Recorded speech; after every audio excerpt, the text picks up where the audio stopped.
बिस्मिल्लाहिर्रहमानिर्रहीम। अस्सलाम वालेकुम नाजरीन। सीज़न 5 में खुश आमदीद। पहली किस्त के आगाज़ में काय कबीले का मंजर सामने आता है। 10 साल का अरसा गुजर चुका था। काय कबीला सोगत में आबाद हो चुका था। अरतुल साहब अपने करीबी साथियों के साथ मरकजी खेमे में मौजूद थे। बामसी कहता है, मेरे सरदार, हमारे आदमियों ने खबर दी है कि कुछ मंगोल सरहद के करीब चहलकदमी कर रहे थे। तुरगुत कहता है, वो गलीज कई सालों से सुल्तान के कुछ आदमियों के साथ मिलकर गंदे खेल खेल रहे हैं। अब ये यहाँ क्यों आए हैं सरदार? हकीम अर्तुल कहता है, उनके आने की लाजमी कोई वजह है। अर्तुल कहता है, कोज़ेदाक की जंग के बाद से रियासत पर उनकी गिरफ्त है। वो अनातोलिया की हर तरफ हैं और लोगों के लिए बहुत से मसाइल पैदा कर रहे हैं। इन ज़मीनों को हमने अपनी तलवारों से फतह किया है। इनकी खुशहाली के लिए हमने सख्त मेहनत की है।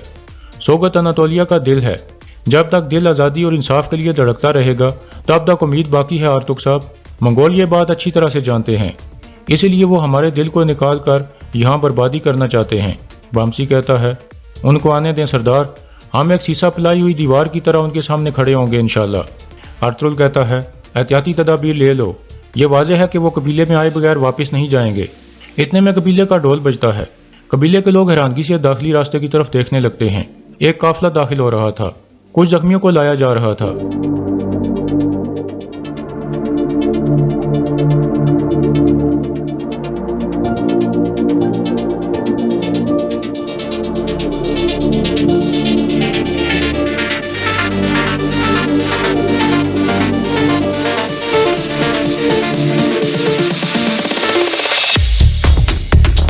आयमा खातून सख्त परेशान हो जाती हैं क्योंकि उस्मान जख्मी हालत में घोड़े पर पड़ा था।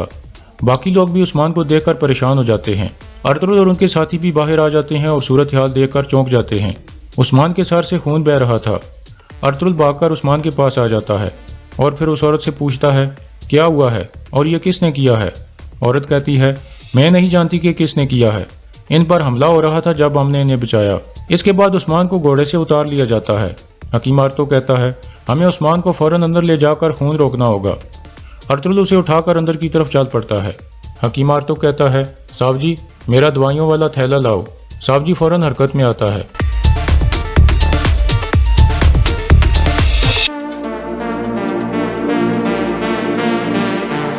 जख्मियों में कुछ और लोगों को भी लाया गया था। अर्तुल उस्मान को उठाकर खेमे में ले आता है। उस्मान बेहोश था। फिर हकीम अर्तुल उस्मान का इलाज शुरू कर देता है। कुछ मायना करने के बाद वो कहता है, सांसें चल रही हैं लेकिन खून बह रहा है। फिर हकीम अर्तुल खून रोकने की कोशिश करने लगता है। तुरगत और बामसी बाहर के हालात देख रहे थे। एक जख्मी आदमी नीचे पड़ा था। तुरगत बामसी से पूछता है, ये औरत कौन है? बामसी कहता है, पता नहीं, ये फरिश्ता है या शैतान। अंदर उस्मान का इलाज चल रहा था। हकीम अर्तुल कहता है, मैं उस्मान के जख्म पर टांके लगा दूंगा, इंशाल्लाह ये जल्द अपने पैरों पर खड़ा हो जाएगा। अर्तुल कहता है, इंशाल्लाह। आयमा खातून अल्लाह से उस्मान की सेहतयाबी की दुआएं मांग रही थीं। इसी दौरान उस जख्मी आदमी का भी इलाज चल रहा था। उसके साथ एक लड़की और एक बच्ची भी थी। तुरगत भी उनके पास खड़ा था। एक औरत उस आदमी के जख्म पर पट्टी बांधकर बाहर चली जाती है। फिर तुरगत उनके पास बैठकर कहता है, मुझे अफसोस है जो हुआ है। वो लोग आपसे क्या चाहते थे? जख्मी आदमी कहता है, मुझे नहीं पता, उन्होंने हमें पकड़ लिया और लेकर चल पड़े। इसके बाद एक मंजर सामने आता है जब उनको पकड़कर ले जाया जा रहा था। इस दौरान वो लड़की पूछ रही थी, आप हमारे साथ ऐसा क्यों कर रहे हैं? आप क्या चाहते हो? एक आदमी कहता है, यह सवाल अपने बाप से पूछो। उस लड़की का वालिद कहता है, मैं नहीं जानता कि ये क्या कह रहे हैं। यह सुनकर एक आदमी उसे कोड़ा मारते हुए कहता है, द्रैगोस तुम्हारा मुंह खुलवा लेगा, फिर हम देखेंगे कि तुम कौन हो। लड़की पूछती है, द्रैगोस कौन है बाबा? आप हमसे क्या छुपा रहे हैं? लेकिन उसका वालिद कोई जवाब नहीं देता। इसके बाद दोबारा काय कबीले का मंजर सामने आता है जहाँ वो आदमी जख्मी हालत में पड़ा था और तुरगत को कहता है, मेरे ख्याल में वो हमें गुलामों के तौर पर बेचने के लिए ले जा रहे थे। तुरगत पूछता है, और आप कहाँ से आ रहे थे? वो आदमी कहता है, हम निकाया में अपने रिश्तेदारों के पास जा रहे थे। इसके बाद दोबारा पिछला मंजर सामने आता है जहाँ एक आदमी कह रहा था, हम यहाँ कुछ हराम करेंगे। इसके बाद वो सब वहाँ रुक जाते हैं।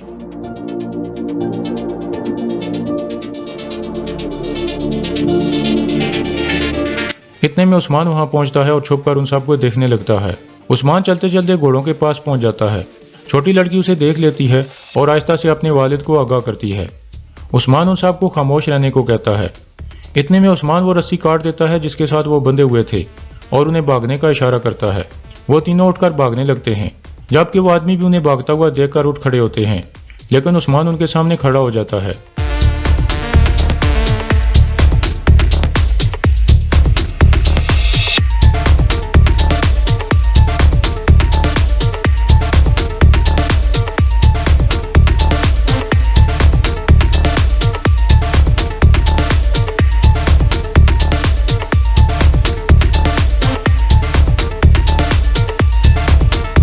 उनकी रस्सी काट कर उस्मान कहता है, आप भागो, इनको मैं देख लेता हूँ।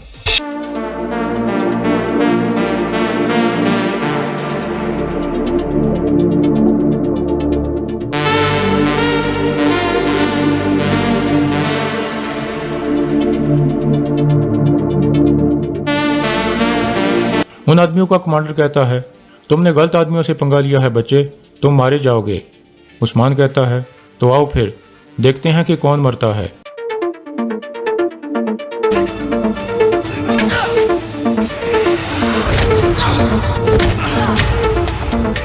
इस तरह उस्मान जख्मी होकर गिर जाता है और उसके सर से खून बहने लगता है, जबकि वो आदमी अपनी तलवार हवा में बुलंद करने लगता है। इसके बाद दोबारा काय कबीले का मंजर सामने आता है। उस्मान को कबीले लाने वाली औरत अर्तुल के खेमे में पहुंच जाती है। उस्मान का इलाज चल रहा था। हकीम आर्तो को उसके जख्म पर टांके लगा रहा था। इतने में वो औरत कहती है, अर्तुल साहब, मुझे इस वाक़े का अफसोस है। अर्तुल एक तरफ आकर उससे पूछता है, यह वाक़या कहाँ पेश आया और आप क्या जानती हैं? औरत कहती है, यह वाक़या तुरना पहाड़ी पर पेश आया है। इसके बाद दोबारा वो मंजर सामने आता है जहाँ वो आदमी अपनी तलवार हवा में बुलंद कर रहा था।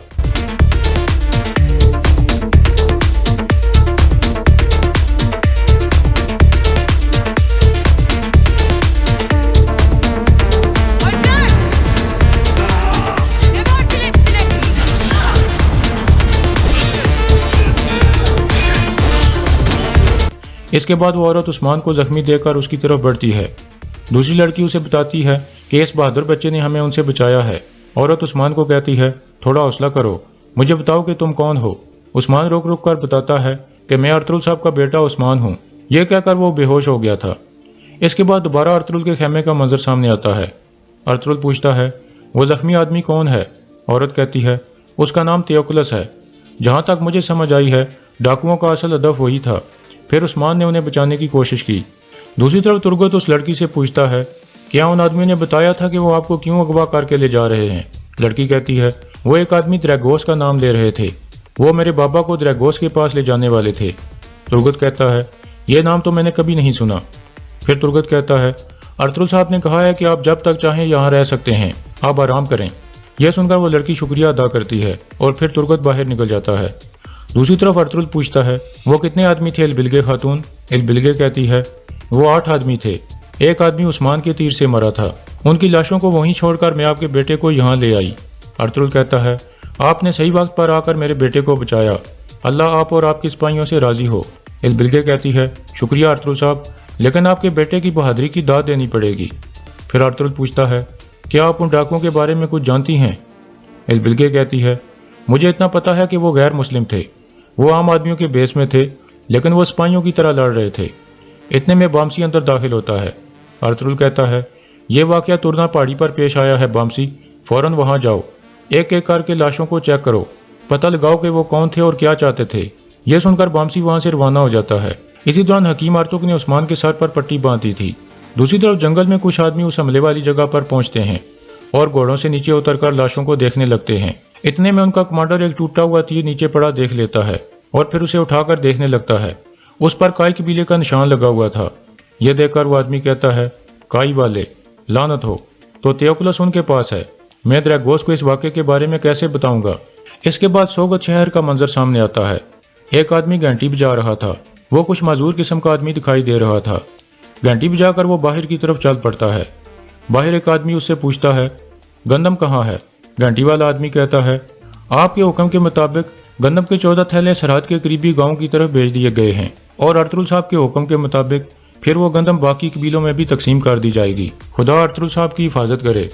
आदमी पूछता है, और तुम?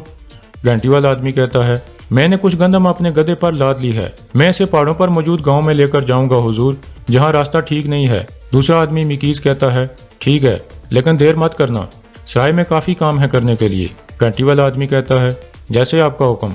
यह कहकर वो चल पड़ता है।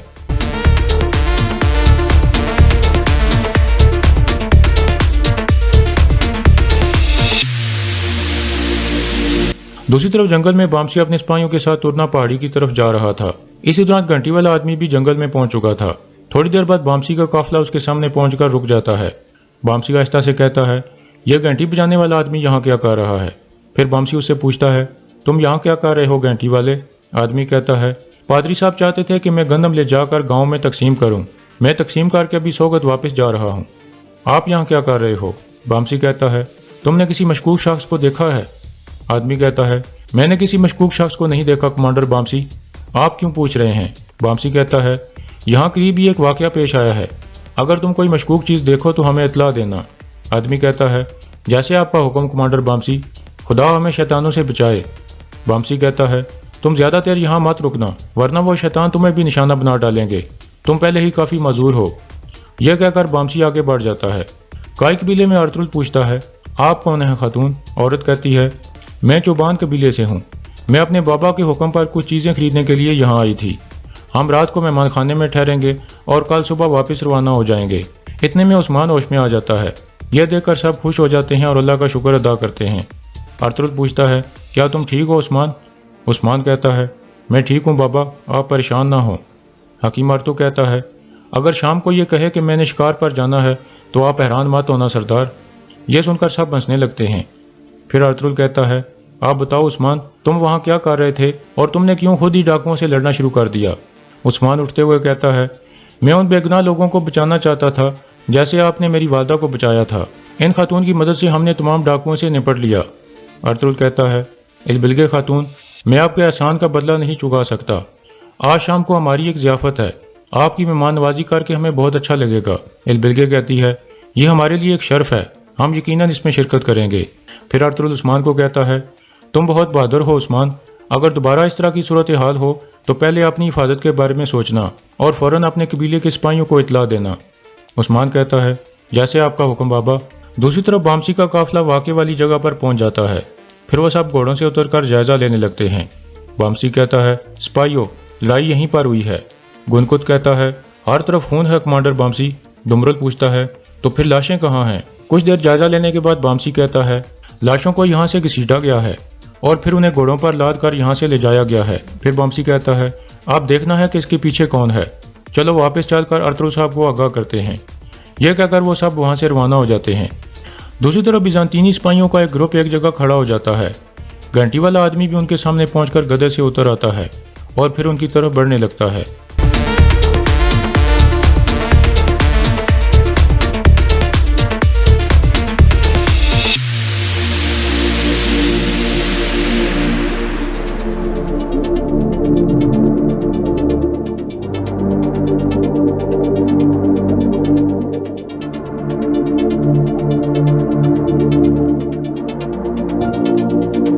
यह आदमी दरअसल द्रैगोस था।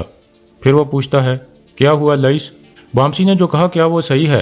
लईस कहता है, कमांडर द्रैगोस, बदकिस्मती से वो आदमी जासूस थियोक्लस है। द्रैगोस पूछता है, लेकिन उन आदमियों के साथ क्या हुआ जो थियोक्लस को लेकर आ रहे थे? लईस कहता है, वो सब मारे गए हैं, लेकिन थियोक्लस और उसकी बेटियों को वो लोग ले गए हैं। द्रैगोस गुस्से से पूछता है, कौन? लईस कहता है, काई कबीले वाले। मुझे एक लाश के पास पड़े तीर की मदद से पता चला।